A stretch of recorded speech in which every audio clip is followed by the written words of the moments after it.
கர்த்தருடைய பரிசுத்த நாமத்துக்கு மகிமை உண்டாகட்டும். ஆண்டவராகிய இயேசுவின் நாமத்தில் உங்கள் யாவரையும் இந்த காலை வேளையிலே நான் கர்த்தருக்குள்ளாக வாழ்த்தி ஆசீர்வதிக்கிறேன். கர்த்தர் தாமே இந்த நாளையும் உங்களுக்கு ஆசீர்வாதமாய் மாற்றுவாராக. பிரியமானவர்களே, தியானத்திற்காக எடுத்துக்கொண்ட பரிசுத்த வேதாகமத்தினுடைய பகுதி கொலேசியருக்கு எழுதின நிருபம் 3ஆம் அதிகாரம் 9வது வசனம். கொலேசியருக்கு எழுதின நிருபம் 3ஆம் அதிகாரம் 9வது வசனம். பழைய மனுஷனையும் அவன் செய்கைகளையும் களைந்து போட்டு பழைய மனுஷனையும் அவன் செய்கைகளையும் களைந்து போட்டு 2 மனுஷனை நாம் பார்க்கிறோம். பழைய மனுஷன், புதிய மனுஷன். பழைய மனுஷனுடைய செயல்பாடுகள் வேறு விதமா இருக்கும். புதிய மனுஷனுடைய செயல்பாடுகள் வேறு விதமா இருக்கும். ஒரு வாலிபர்களுக்காக நடத்தப்பட்ட ஒரு கூடுகையில் கர்த்தரை ஏற்றுக்கொள்ள ஒரு வாலிப சகோதரன் முன்வந்தார். அன்றையிலிருந்து தன்னை கர்த்தரால் ரட்சிக்கப்பட்ட ஒருவனாக அவன் அடையாளம் காண்பிக்க ஆரம்பித்தான். அவன் பலருக்கு நன்மை செய்கின்றவனாக மாறினான்.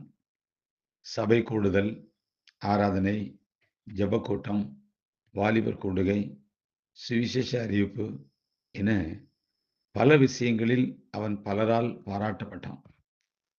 ஆகிலும் அந்த வாலிபனுடைய சுபாவங்களில் பெரிய மாறுதல் ஒன்றும் இல்லை. அவனுடைய தாயின் ஆதங்கம் பல நல்ல காரியங்களை செய்கின்றான். ஆனாலும் அவனிடத்தில் கோபம், எரிச்சல், வெறுப்பு, வைராக்கியம், அகம்பாவம், இச்சை சார்ந்த பல செயல்கள் என பல விஷயங்களில் அவன் மோசமாக இருப்பதாக அவனுடைய தாய் உணர்ந்தாள். அன்பார்ந்தவர்களே, நாம் நல்லவர்களாக மாறுவது என்பது வேறு. நற்செயலாளர்களாக மாறுவது என்பது அது வேறு. தேவ பக்திக்காக நாம் பல நல்ல செயல்களை நாம் செய்யலாம்.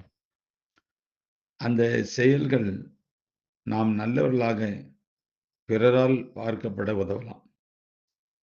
ஆனாலும் நாம் நமக்குள் நல்லவர்களாக மாறுதல் என்பது அது வேறு விஷயம்.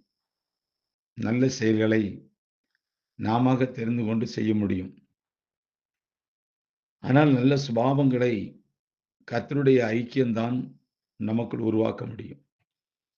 நாம் உண்மையாக கர்த்தரை ஏற்றுக்கொண்டிருந்தால் நமக்குள் கர்த்தர் கிரியை செய்வார். அதன் விளைவாக நம்மிடம் பல நல்ல சுபாவ மாற்றங்கள் ஏற்படும். ஏதோ ஒரு மத பக்தியின் விளைவாக நாமாக பல நல்ல காரியங்கள் செய்வது உண்மையான மனம் திரும்புதல் அல்ல. முன்பு செய்யாதிருந்த பல நல்ல செயல்களை இப்போது செய்தாலும் அது உண்மையான மனம் திரும்புதலின் அடையாளம் அல்ல. வெறுப்பு போய் அன்பு வந்ததா? அகம்பாவம் போய் தாழ்மை வந்ததா? ஒழுங்கற்று வாழ்க்கை முறை போய் ஒழுக்கம் நம்மிடத்தில் வந்ததா? பதிலுக்கு பதில் மனோபாவம் போய் பொறுமை நம்மிடத்தில் வந்ததா? போய் உண்மை வந்ததா? இவைகள் தான் முக்கியமாக கவனிக்கப்பட வேண்டும்.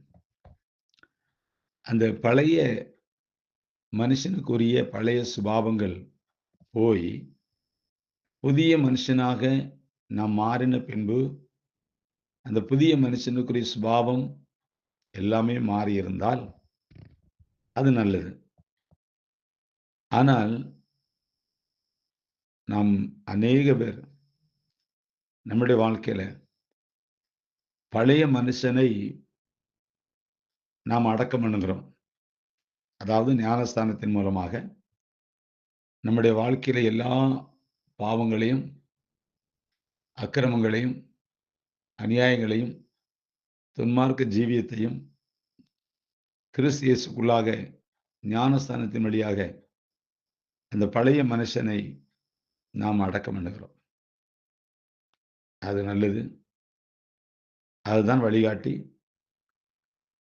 அதன் பின்பாக உலக பார்வையில, சபையின் பார்வையில, விசுவாசிகளின் பார்வையில, வெளி தோற்றத்தில நாம் நல்லவர்களாக இருந்து அநேக காரியங்களை மற்றவர்களுக்கும், சபைக்குள்ளும் நாம் நல்ல காரியங்களை செய்கிறோம். ஆனால் இதை கவனிக்கின்ற நம் ஆண்டவராகிய இயேசு கிறிஸ்துவினுடைய பார்வையில, உள்ளான மனுஷன்ல வரவேண்டிய மாற்றங்கள் வரவில்லை என்பது ஒரு ஆதங்கம். எப்படி அந்த வாலிபன் வெளியரங்கமான தோற்றத்திலே எல்லா காரியங்களையும் நேர்த்தியாக செய்து, அதே வேளையில் அவன் தாய் அவனை உற்று பார்க்கும்போது உள்ளான மனிதனில் எந்த மாற்றமும் இல்லாதவருடைய பழைய சுபாவங்கள் எல்லாம் அப்படியே இருக்குது என்பது அவளுடைய ஆதங்கம். அதே போலதான் நாமும் நம்முடைய வாழ்க்கையில ஒரு புதிய மனுஷனை தரித்துக் கொள்ள வேண்டுமானால், ஒரு நல்ல புதிய சுபாவத்துக்குள்ள நாம் வர வேண்டுமானால், கிறிஸ்து இயேசுவோடு நமக்கு நல்ல ஒரு உறவு ஏற்பட வேண்டும். ஐக்கியம் ஏற்பட வேண்டும். பழைய வாழ்க்கை, பழைய இடம், பழைய மனிதர்கள், பழைய உறவுகள், அந்த பாதையினுடைய சுபாவங்கள் வித்தியாசம். ஆனா புதிய மனிதனை தரித்துக் கொண்ட பின்பு புதிய ஐக்கியம், சபையின் ஐக்கியம், தேவனோடு கூட இருக்கிற ஐக்கியம், அதில தான் நம்முடைய வாழ்க்கை மாற்றங்கள் உருவாகும். நம் வாழ்க்கையில் மாற்றங்கள் வேணும். கர்த்தர் அதை விரும்புகிறார். அநேக குடும்பங்கள்ல நாம் கிறிஸ்தவர்களாய் இருப்பது உண்மைதான். ஆனா சுபாவத்தின் அடிப்படையில எந்த மாற்றமும் இல்லை. அதே கோபம் இருக்குது, பொய் இருக்குது, பதிலுக்கு பதில் பேசுறது இருக்கு. இப்படி பார்க்க போனா நிறைய அடிக்கிட்டே போலாம். அகம்பாவம், ஆணவம், எரிச்சல், வன்கண், பொறாமை, புறங்கூறுதல், சண்டை போடுதல், இதெல்லாம் பழைய மனுஷனுக்குரிய சுபாவம். இப்படி இருக்க ஒருவன் கிறிஸ்துவுக்குள் இருந்தால் பழையவைகள் ஒழிந்து போயின, எல்லாம் புதியதாயின என்று வேதம் நமக்கு தெளிவாக சொல்லுது. அன்பார்ந்தவர்களே, நமக்குள்ள இன்னும் சில கசப்புகள், வைராக்கியங்கள் எல்லாம் இருக்கு. அது மாறணும். அது ஒரே நாள்ல எந்த மனுஷனுக்கும் மாறுறதில்ல. அது கிறிஸ்துவோட நம்ம எந்த அளவுக்கு ஐக்கியமா இருக்கிறோமோ, பரிசுத்தாவியை பெற்ற தேவ பிள்ளைகள் பரிசுத்தாவிக்கும் தங்களுக்குள்ள உறவுகளை எந்த அளவுக்கு அதிகரிக்கிறார்களோ, பேசுகிறார்களோ, அந்த அளவுக்கு மனதால் இருதயத்தில குத்தப்பட்டு, உணர்த்தப்பட்டு, அதை மனம் திரும்பி விட்டு விடுகிறது தான் கிறிஸ்தவ வாழ்க்கை. அதனால பழைய மனுஷனையும் அவன் செயல்களையும் களைந்து போடுங்கள். புதிய மனுஷனாகிய நம் ஆண்டவராகிய இயேசு கிறிஸ்துவை தரித்துக் கொள்ளுங்கள். அப்பொழுது தேவனுடைய குமாரனுடைய அந்த திவ்ய சுபாவத்துக்கு பங்குள்ளவர்களாக நாம் மாறுவோம். நம்முடைய சுபாவம் மாறும், செயல்கள் மாறும், பேச்சு மாறும், எல்லாவற்றிலும் மாற்றம் அடைவோம். அதை கிறிஸ்து விரும்புகிறார். இயேசுவின் கருத்துக்களை கடைபிடித்து வாழ்வது அல்ல, அவருடைய கரங்களை பிடித்துக் கொண்டு நடப்பதே கிறிஸ்தவம். ஒவ்வொரு கிறிஸ்தவர்களும் இந்த இடத்துக்கு வரணும். இன்னைக்கு சாட்சி இல்லை. இந்த வேளையில நாம் முற்றிலும் கிறிஸ்துவோடு ஐக்கியப்படுவோம். அவருடைய சுபாவங்களை நாம் தரித்துக் கொள்வோம். கிறிஸ்துவுக்கும் சாட்சியா இருப்போம், சபைக்கு சாட்சியா இருப்போம், வெளியில சாட்சியா இருப்போம். என்னிடத்தில் மாற்றம் உண்டாயிற்று என்று மற்றவர்கள் அதிசயப்படத்தக்க நம்மை கிறிஸ்துக்குள்ளாக ஒவ்வொரு நாளும் தாழ்த்துவோம், தாழ்மை அணிவோம். அந்த அடையாளங்களை வெளியே தோற்றத்தில் கொண்டு வருவோம். அப்பொழுது கர்த்தர் மகிமைப்படுவார். நாமும் நம்முடைய ஆசீர்வாதங்களை சுதந்திரிப்போம். விதமாக பழைய மனுஷனை களைந்து போட்டு புதிய மனுஷனை தரித்துக் கொள்வோம். கர்த்தர் உங்களை ஆசீர்வதிப்பாராக. ஆமேன். God plus.